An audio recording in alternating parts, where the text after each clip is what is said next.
Hello and welcome to Meditations for Mortals. I am Lindsay Milner. This is where I'm working through Oliver Burkeman's book, Meditations for Mortals, a 4-week guide to doing what counts. And at the outset of this book, he suggests that you take one a day. And one of the ones that we've just recently covered is daily-ish. So if you skip a day, it doesn't matter. Now the reality is I have fallen a little bit behind on these, but never mind, we are now on day 14. And day 14 is called Develop a Taste for Problems, on never reaching the trouble-free phase.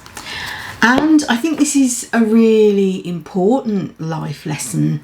He gives a couple of examples, as he usually does, and he talks about a conversation with someone who was complaining about the problems and, when I get this problem out of the way.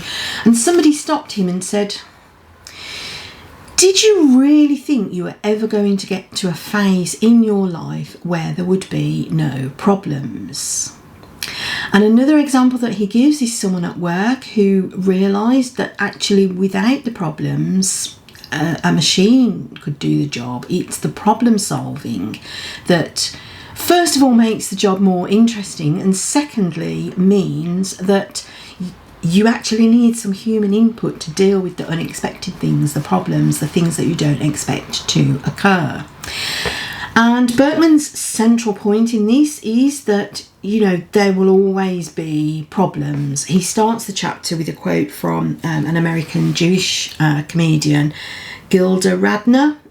Not someone I've heard of, but her catchphrase apparently was, it's always something.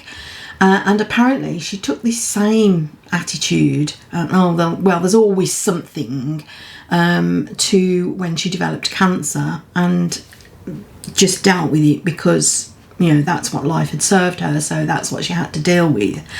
And I think if we can cultivate that attitude of, these things happen, we don't know what life's going to bring us, but when it happens, we'll deal with it then.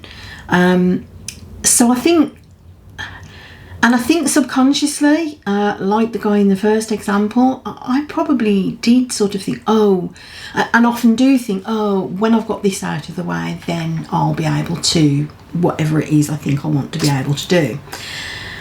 And the reality is we have to accept that this is how our life is.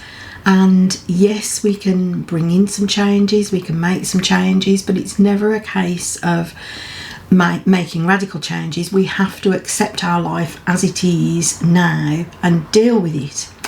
I'm going to come to a recent example. A couple of days ago, when I was trying to record this video, I had so many technical problems, and I persevered. I really pushed myself, even though I wanted to give up in the early stages. I really pushed myself, and I overcame one hurdle and then another and then another and then another, and then eventually they just got to me. The Wi-Fi wasn't working, the tech wasn't working.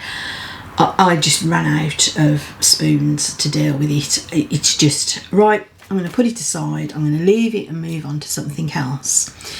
And then the next day I picked it up and managed to succeed and get the video it was already recorded, get the video posted and promoted. So I think in that instance, I did take a slightly better attitude in terms of, tech does these things to us. It's not unexpected. It's frustrating. I will try to problem solve. But once I got to a point of, no, the tech is not going to cooperate today, let's leave it and come back to it another time. But instead of sort of thinking, when I've got all these videos recorded, then I can... that was my life that day, was trying to deal with those tech problems, trying to deal with those issues, trying to get the video recorded so that I could actually put it out there.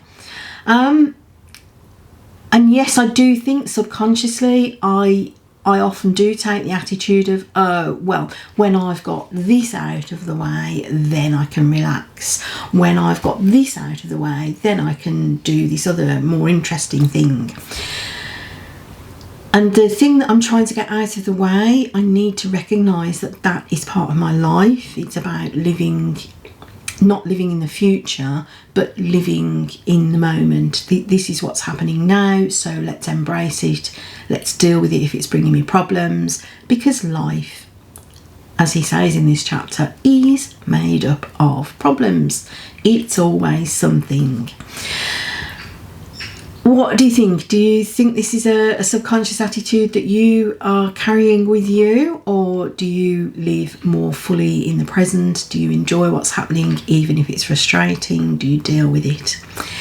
If you've got any useful tips for how to do that, I would love to hear them. That is day 14, develop a taste for problems, on never reaching the trouble-free phase. Meditations for Mortals by Oliver Burkeman, a 4-week guide to doing what counts. I will see you tomorrow for day 15. Bye.